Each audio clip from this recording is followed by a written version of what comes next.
O livro Mantras de Vida, de Loester, psicografado por João Nunes Maia. Estendo as minhas mãos com Cristo, para que todos venham para o rebanho que não foge dos problemas, mas que os enfrenta com ânimo e serenidade. No Livro dos Espíritos, entramos num novo item sobre anjos da guarda, espíritos protetores, familiares ou simpáticos. É a pergunta 489.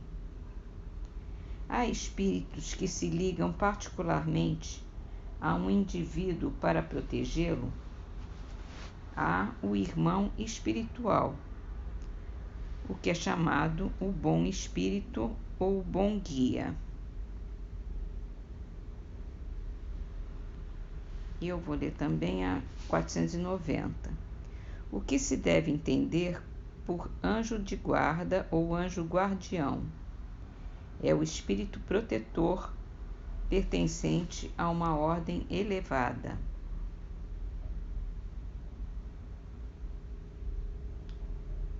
Então, hoje é dia do céu e o inferno, onde a gente está lendo sobre a figura do demônio. A gente leu a primeira parte e vai terminar hoje. A origem da crença nos demônios.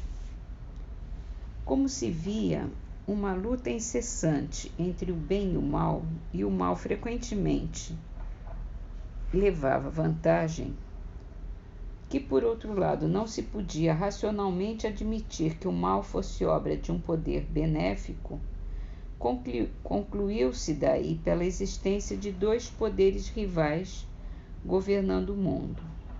Daí nasceu a doutrina dos dois princípios, do bem e do mal. Doutrina lógica para aquela época, pois o homem ainda era incapaz de conceber outra e de penetrar a essência do Ser Supremo.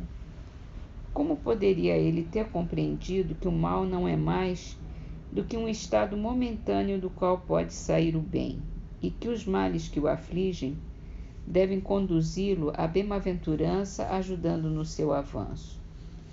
Os limites de seu horizonte moral não lhe permitiam ver nada fora da vida presente, nem adiante nem para trás. Ele não podia compreender que progredira, nem que progrediria ainda individualmente, e ainda menos que as vicissitudes da vida são o resultado da imperfeição do ser espiritual que está nele, que pré-existe e sobrevive ao corpo, e se purifica numa série de existências, até que tenha atingido a perfeição. Para compreender o bem que pode sair do mal, não se deve ver apenas uma existência. É preciso abarcar o conjunto, somente então aparecem as verdadeiras causas e seus efeitos. O duplo princípio do bem e do mal foi durante longos séculos e sob diferentes nomes a base de todas as crenças religiosas. Foi personificado sob os nomes de Oromais e de Arimã entre os persas, de Jeová e de Satã entre os hebreus.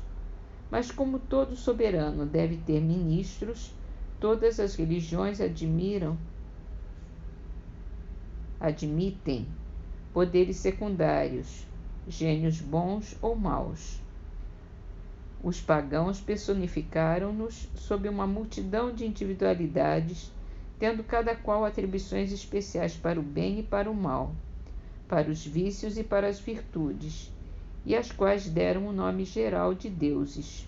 Os cristãos e os muçulmanos receberam dos hebreus os anjos e os demônios.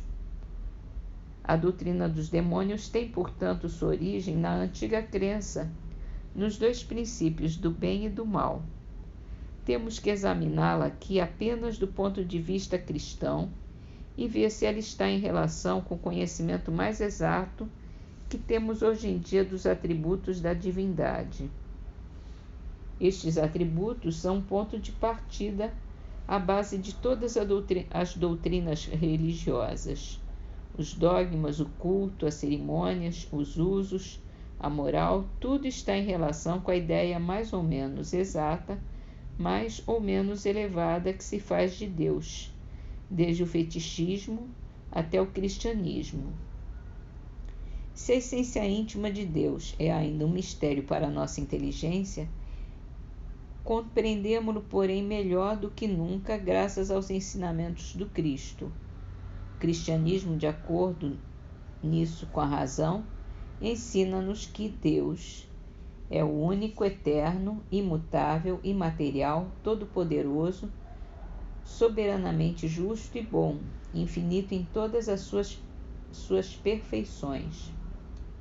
Assim como está dito em outra parte, se retirasse a menor parcela de um único dos atributos de Deus, não se teria mais Deus, porque poderia existir um ser mais perfeito. Esses atributos, em sua mais absoluta plenitude, são então o critério de todas as religiões, à medida da verdade de cada um dos princípios que elas ensinam. Para que um desses princípios seja verdadeiro, é preciso que ele não prejudique nenhuma das perfeições de Deus. Vejamos, se é o caso da doutrina vulgar dos demônios. E aí vai continuar falando dos demônios, mas isso fica para a próxima. Agora vamos para o Parnaso de Além Túmulo. A poesia é de Augusto dos Anjos, chama-se Raça Adâmica. A civilização traz o gravame da origem remotíssima dos árias, estirpe das escórias planetárias segregadas no mundo amargo e infame.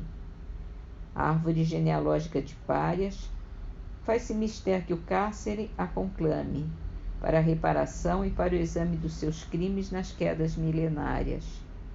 Foi essa raça podre de miséria que fez nascer na carne deletéria a esperança nos céus inesquecidos, glorificando o instinto e a inteligência.